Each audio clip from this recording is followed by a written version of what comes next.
70% nang tapos ang konstruksyon ng 150 metrong river wall sa Barangay Talahib, Pandayan sa Batangas City. Narito ang report ni Denise Abante. Hulyo nitong nakaraang taon nang simulan ang konstruksyon ng nasa 150 metrong river wall sa bahagi ng Sitio Ligaa, Barangay Talahib, Pandayan sa Batangas City. Puspusan ang naging pagsasaayos at konstruksyon ng river wall dahil sa pangambang pagbaha sa lugar. Naabot tao kapag umapaw ang Arroyo River tuwing nakararanas ng malalakas na ulan. Danas na daw ng residenteng si Mary Ann ang hirap ng sitwasyon sa lugar tuwing nakararanas ng malakas na ulan.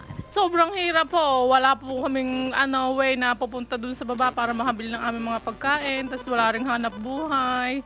Especially po ang aming tubig nawawala. Ayon sa pamunuan ng barangay, hindi man naabot ang target date na matapos ang river wall noong huling linggo ng Agosto. Nakahanda naman daw sila sakaling dumating ang malalakas na pag-ulan. Napakahaba naman po ng ginawang construction at talaga pong ang design nito ay katulad na rin ng mga permanente na talagang dike, katulad na ginagawa doon sa may Kalumpang River. Kaya ito po ay pang matagalan na talaga ang naging design ng DPWH. Ikinatuwa naman ng ilang residente gaya ni si Gundina at Feli ang nakikita nilang pagbabago sa lugar. Ito na raw ang solusyon sa matagal nilang problema sa baha. Iba-iba na pagkakahit na bumaha hindi na totoo problema. Makakapaglampasan ng papunta dito sa bayan. Ayos nung nalalagyan po ng gayang harang sa baha na huwag makatampalasan. Nagpapasalamat po at ito pong mga konpo namin dito, ginagawaan po ng Pangulo ng paraan para po walang mapinsala po ditong mga tao. Ayon sa pamunuan ng barangay, oras na matapos ang pagawain ay wala na raw dapat pang ipangamba ang nasa 400 residente sa lugar. Nakaplano na rin daw ang pagpapagawa ng DPWH sa tulay na nagkokonekta sa Sitio Ligaa at Sitio Pook para hindi na rin mahirapan ang mga residenteng tumawid